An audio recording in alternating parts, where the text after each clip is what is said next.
during school use. Yeah. How do you, where do you stand on this, and can you implement something like this? Yeah, we agree. And as does, when I say we, I'm talking about the mayor and I, we agree. Schools have become, phones have become a major distraction to kids. And they're not just a distraction.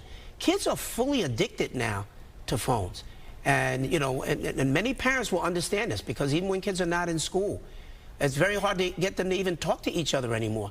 They're buried in their phones 20 hours out of the day. They're saying, according to this op-ed, 72% of high school teachers nationwide calling phone use a major problem in the classroom. It is absolutely a major problem. So what can you do, and when will you do it? We're going to ban the use of phones in schools. You'll be hearing probably within the next 2 weeks, you'll hear an announcement where we will talk about that. We're still looking at the logistics of how you would actually roll it out in a system this large, but we recognize the problem, and that is a major issue. I've talked to hundreds of principals across the city who have said, take the phones. I've talked to parents around the city who I thought were going to be the biggest folks to push back.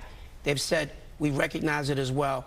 What we do have to be concerned about is when parents say, there's an emergency, how can I be in touch with my child? So we're working on that, and we'll have those kinks worked out in the next couple of weeks. So you expect... I told you. What did I tell you? Didn't I tell you? 'Cause I told you. And when did I tell you? A long time ago. And what did I say will happen when I told you? Exactly what just happened.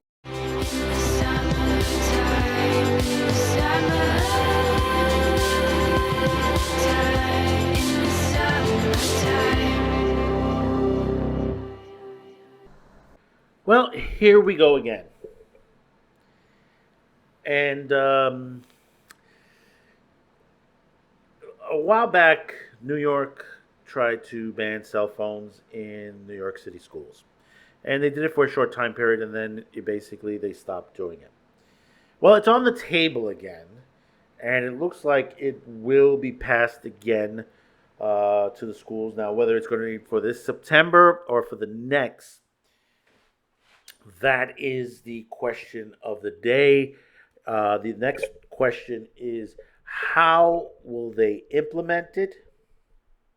Will you have to pay a fee? Will you have to put it in a bag?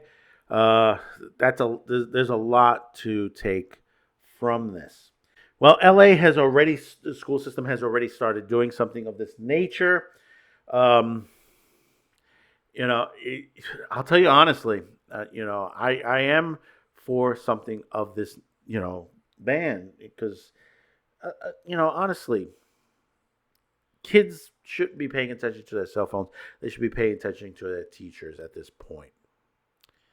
Whether, they should be on their laptops, they should be on their tablets, they shouldn't be on their phones.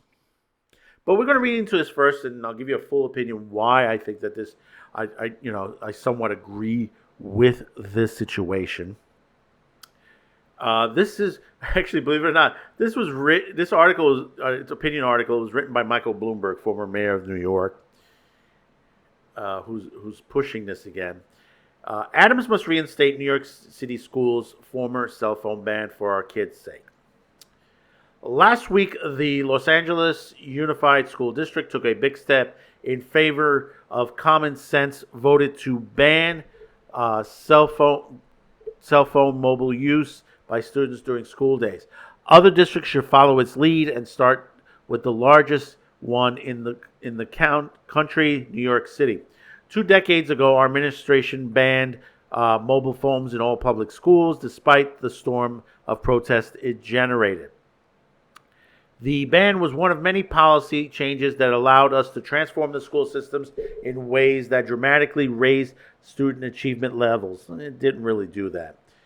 Although it was undone by our successor, public school for mobile phone ban has grown nationally across party lines. Teachers know all too well how disruptive phones are to learning, with 72% of high school teachers nationwide calling cell phones a major problem. No wonder one study found that 97% of teens that use their phones during school hours receive a medium of 237 push notifications daily. Much of that screen time consists of playing video games, browsing social media, and watching pornography. Not exactly the 3 R's. I don't think they have proof on all of this. Video games, I do expect on that, and social media. Pornography, that's a that's a bigger issue in itself, and I don't, they try to throw the pornography in there on there, but they could be watching a regular movie, a regular TV series. There was an old joke in the Jetsons one time where Elroy, one of his friends in school, watching the Flintstones on his TV watch. Unsurprisingly, this can have devastating effects on learning.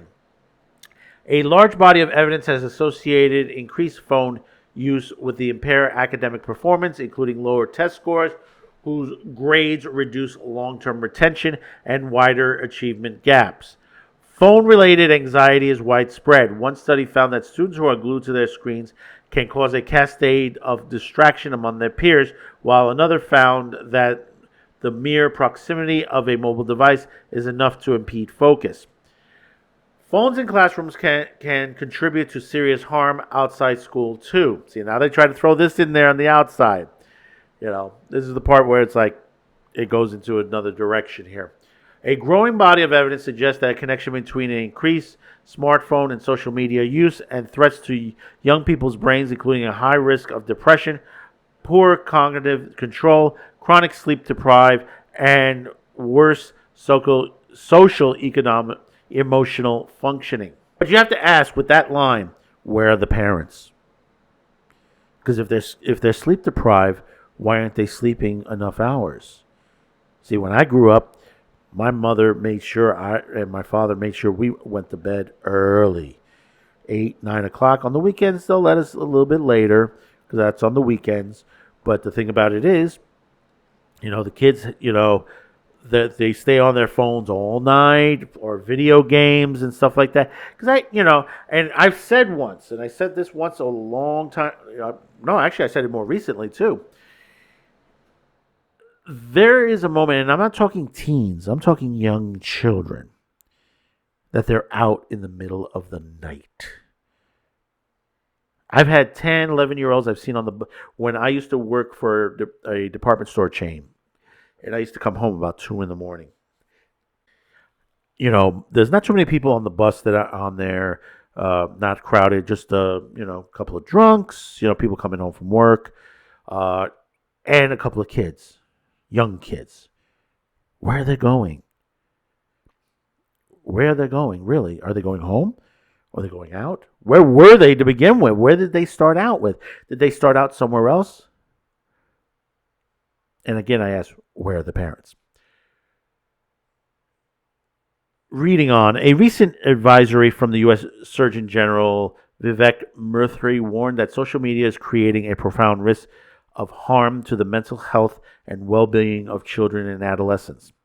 Although the data isn't conclusive, ignoring it would be crazy. Again, the data isn't conclusive. In other words, they've only done the cliff notes to this. All they've gotten is cliff notes. They haven't done the proper research. Is there a problem with social media and kids? Yeah, there is a problem. But it comes from the home, the family. There are issues, and of course the schools as well. Schools not left out of this as well. Because basically what has happened is that basically kids are not being watched like they used to. Yes, we had when I was their age, we had problems, yes. But let me tell you something, my mother and father were right on top of it. Right on top of it when it comes to the situation. About 3/4 of the U.S. schools reported that they prohibit phone use for non-academic reasons because without a complete ban, including a flip phone that allows texting, students can easily evade the rules. Plus, many schools allow exceptions that can vary from classroom to classroom. Such policies are hard to enforce, impose outside burdens on teachers, and often leave students just as distracted as their phones buzz and beep in their backpacks all day. District-wide bans enforce uniformly throughout the school day, including during lunchtime and breaks, and far more likely to be effective. Studies suggest that mobile phone bans can do a lot of good, as we saw in New York City. Analysts of previous prohibitions in Europe have found evidence of an increased grades and test scores, less bullying, and reduction in achievement gaps. One thing about bullying, you'll never get rid of bullying. Very difficult. When I was young, we had a lot of bullying. And nobody wanted to do nothing. They didn't want to do anything about it. Even when you went to court, it was that old joke, boys will be boys. Judge Snyder, motion to declare a writ of boys will be boys. Motion granted. Case dismissed. That will come to no surprise to high school teachers here. A bill proposed in Congress, the Focus on Learning Act, will provide funds to study the issue, solicit feedback from parents, and help schools to pay for phone lockers and other equipment. It deserves support, but districts and states should not wait for its passage. California Governor Gavin Newsom has signaled his support for a statewide ban, as New York Governor Hochul. They should move quickly, and governors should join them. But in the meantime, individual districts should take their own action. In New York City, where mobile phone policies vary from school to school, Mayor Adams can help lead the way of adopting comprehensive and uniform ban.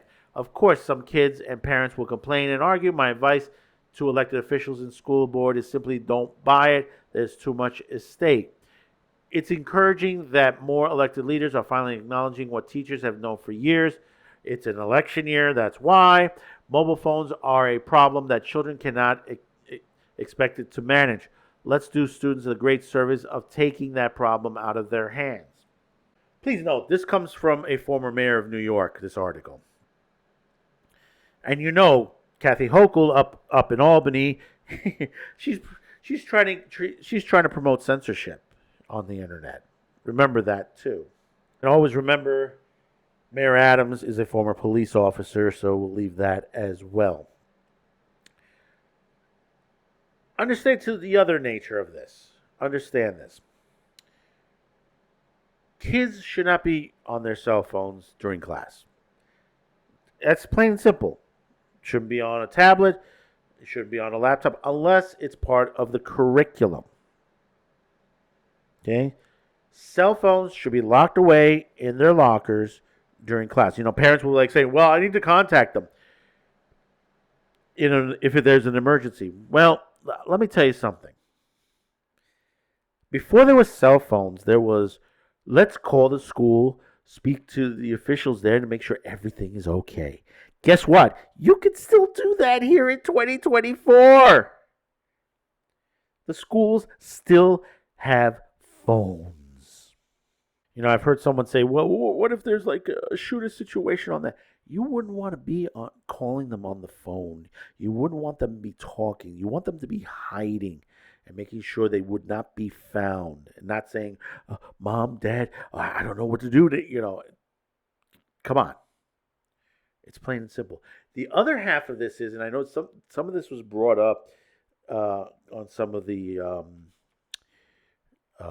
talk shows, is that you have parents calling their kids during the day. How you doing? Everything all right? Oh, don't forget to pick up the milk when you're on your way home. Don't need to talk about that during a school day. They need to be hitting the books. You see what has been happening. There are kids that are not making it through the school system. They do not know how to read properly, write, do arithmetic. They eliminated script writing. Some of these kids cannot, sign their own name to a document, to a legal document. That's a shame. That is a real damn shame when something like that happens in the world. Especially here. And guess what? What's our educational standpoint? So, 32 and above as far as the world's, best as far as education-wise. That's sad. That's sad. We should be top on there. My suggestion, until they're old enough and they truly buy their own situation, they should get a what they call a dumb phone. these days. A phone that doesn't connect to the internet, that only has access to make a call. You can have, basically a voicemail. That's fine. And that will keep the parent in touch with the child. No texting, just a regular cell phone. That's the best way to do it, because that'll stop kids from using them. When they're old enough, over 18, they can get their own cell phone. They're out of school, because in colleges, they don't give a shit, when it comes down to it, if you're on your cell phone or not. They're gonna continue their educate, whatever they're teaching, which I say, don't go to college, take up trade school. Learn with your hands. And that basically will keep you off the cell phone as well. The colleges are just teaching what they teach, and they're not going to stop for you. Problem is, in the high schools and the grammar schools, they're stopping for each kid. And they're not going to get them out, get them into the next grade level. Kids are kids, and they need to be educated. They need to know on it, so at least they can move on in their life when they become adults. See, and that's the thing that they don't talk about. The elected officials don't talk about this situation. They're just worried about getting them in and out of the school. And they don't care about this unless it's an election year. Guess what? It's an election year! And this comes up on there. It comes up every time in an election year. But nothing is done about it. Nothing. It just continues on and on. They push these bills that are going to censor the internet, and they say, well, we're doing it to protect the children. We have to remember to protect the children. They're not protecting the children. They're just keeping power.